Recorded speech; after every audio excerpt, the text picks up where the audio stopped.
I dag står vi med Røger Mor fra De Konservative. Goddag, Røger. Goddag. Vi kommer fra Holuf Bils skole. Vi har projekter i den her uge, og vi vil gerne stille nogle spørgsmål. Første spørgsmål er, har du kendskab til konflikten med USA og Al-Qaida? Ja, og deres, man kan sige, deres mission er at udbrede islam i alle lande.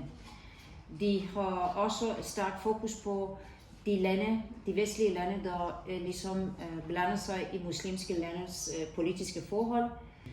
De mener, at de skal ikke blande sig i de her muslimske landes politiske forhold, og hvordan og hvorledes de kører. Ja. Mit andet spørgsmål til dig er, hvad tror du for nogle konsekvenser, vi har fået i Danmark på grund af det her angreb? Min største bekymring faktisk handler om, at der er nogle unge med anden kulturel baggrund i dansk, som Al-Qaida er blevet forbillede for dem. Det vil sige, de er unge, som måske ekskluderer i vores samfund. De føler sig ikke inkluderet i det danske samfund. De føler sig under angrebet på grund af det kritiske debatter, man har om flygtninge, indvandrere, om islam. Og det begynder at faktisk sige op til det her organisation. Vi kalder det i fagsprog, at det bliver radikaliseret, det vil sige, at det bliver hjernevasket. Jeg har en meget stærk bekymring om, at de tilslutter sig til de her organisationer og faktisk bliver en eller anden og begår en eller anden forkert handling, eller forfærdelig handling.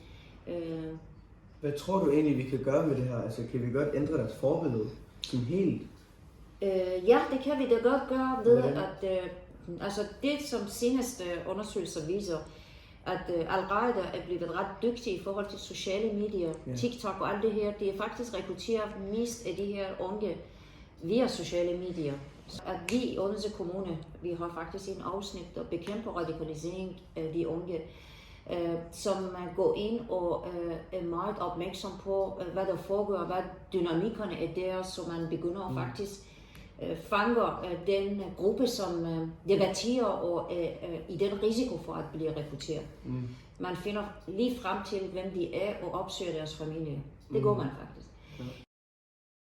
Og ser problemerne der, hvor der er. Altså, når man begynder at kritisere integration, så handler det ikke om, at man går ind og kritiserer deres forældre eller så videre. Altså, man kommer i dialog med de her unge. Man faktisk begynder at vise dem, at deres stemmer også bliver hørt. De bliver også set, og de er også meget velkommen til at blive en del af samfundet. Med andre ord, man går i dialog med dem.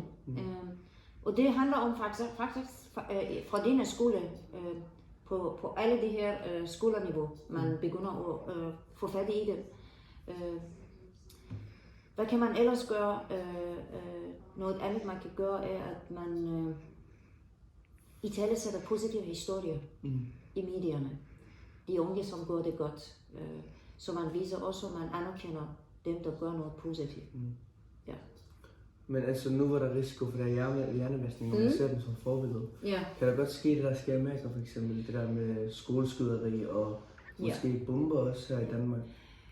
Der kan rigtig meget ske, og det er derfor, jeg ved fra Odense Kommune, vi er meget opmærksomme på de her tendenser.